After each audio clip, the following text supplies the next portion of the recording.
BJP MP Etela Rajender కీలక వ్యాఖ్యలు చేశారు. పార్టీ అధ్యక్షుడిగా ఫైటర్ కావాలంటున్నారన్నారు. ఆయన ఎలాంటి ఫైటర్ కావాలని ప్రశ్నించారు. తాను 5గురు ముఖ్యమంత్రులతో కొట్లాడానని తెలిపారు. సందర్భం వచ్చినప్పుడు కుంభస్థలాన్ని కొట్టే దమ్మున్నోడు కావాలని, గల్లీలో కొట్లాడే వాళ్ళు కాదని అన్నారు. ఆయన నన్ను పడుకొని నిన్న మొన్న ఒక స్టేట్మెంట్ ఇచ్చాడు. ఫైటర్ కావాలి. ఏ ఫైటర్ కావాలి? స్ట్రీట్ ఫైటర్ కావన్నా? స్ట్రీట్ ఫైటర్ కావన్నా? ఏ ఫైటర్ కావాలి? అరే సందర్భం వచ్చినప్పుడు కుంభస్థలం మీద కొట్టే దమ్మున్నోడు కావాలి. గుర్తుపెట్టుకో, కుంభస్థలం మీద కొట్టే దమ్మున్నోడు కావాలి. వట్టిగాకి చిన్నకి గల్లీలాకి గా స్టేట్మెంట్ పడి వాడు ఫైటరా? ఫైటర్ నీ రాజ్యం, నీ అహంకారం, నీ చేతిలో అధికారం ఉన్నాడు. నువ్వు ఎంత రానోడు గొప్పోడు తప్ప వాడు ఫైటర్ తప్ప వీడు ఫైటర్ కాదు. అందుకని రకరకాలు ఉంటాయి. మాలాంటి వాళ్ళం ఊరికే మాట్లాడాం.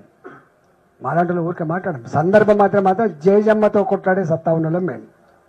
ఇవాళ ఈ ముఖ్యమంత్రి కూడా కొట్లాడేది మేము. ఇచ్చిన హామీలు అమలు చేయకపోతే నీ సంగతి ఏంటి బిడ్డ అని చెప్పి కొట్లాడేటువంటి బాధ్యత నాకే ఉన్నట్టుగా నేను భావిస్తున్నా. బీజేపీ కొత్త అధ్యక్షుడిగా దేశం, ధర్మం, సమాజం పట్ల అందరినీ కలుపుకొని వెళ్లే నేతను నియమించాలని బీజేపీ ఎమ్మెల్యే రాజాసింగ్ పార్టీ కేంద్ర నాయకత్వాన్ని కోరారు. మొన్న రాజాసింగ్ ఇవాళ ఈటెల వ్యాఖ్యలు ఆసక్తికరంగా మారాయి.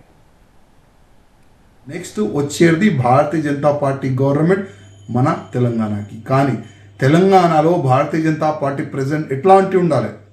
అగ్రెసివ్గా దేశం పట్ల, ధర్మం పట్ల, సమాజం పట్ల అందరికీ తీసుకొని పోయి ఎట్లాంటి ప్రెసిడెంట్ని చేయాలని నేను కేంద్ర అధిష్టానానికి వ్యక్తిగతంగా నేను రిక్వెస్ట్ చేస్తున్నాను. నన్ను పడుకొని నిన్న మొన్న ఒక స్టేట్మెంట్ ఇచ్చాడు. ఫైటర్ కావాలి. ఏ ఫైటర్ కావాలి? స్ట్రీట్ ఫైటర్ కావన్నా? స్ట్రీట్ ఫైటర్ కావన్నా? ఏ ఫైటర్ కావాలి? సందర్భం వచ్చినప్పుడు కుంభస్థలం మీద కొట్టే దమ్మున్నోడు కావాలి. గుర్తుపెట్టుకో, కుంభస్థలం మీద కొట్టే దమ్మున్నోడు కావాలి. వట్టిగాకి చిన్నకి గల్లీలాకి గా స్టేట్మెంట్ పడి వాడు ఫైటరా? ఫైటర్ నీ రాజ్యం, నీ అహంకారం, నీ చేతిలో అధికారం ఉన్నాడు. నువ్వు ఎంత రానోడు గొప్పోడు తప్ప వాడు ఫైటర్ తప్ప వీడు ఫైటర్ కాదు. అందుకని రకరకాలు ఉంటాయి. మాలాంటి వాళ్ళం ఊరికే మాట్లాడాం. మాలాంటి వాళ్ళు ఊరికే మాట్లాడాం. సందర్భం మాత్రం జయజమ్మతో కొట్లాడే సత్తా ఉన్న వాళ్ళం మేము. ఇవాళ ఈ ముఖ్యమంత్రి కూడా కొట్లాడేది మేము. ఇచ్చిన హామీలు అమలు చేయకపోతే నీ సంగతి ఏంటి బిడ్డ అని చెప్పి కొట్లాడేటువంటి బాధ్యత నాకే ఉన్నట్టుగా నేను భావిస్తున్నా.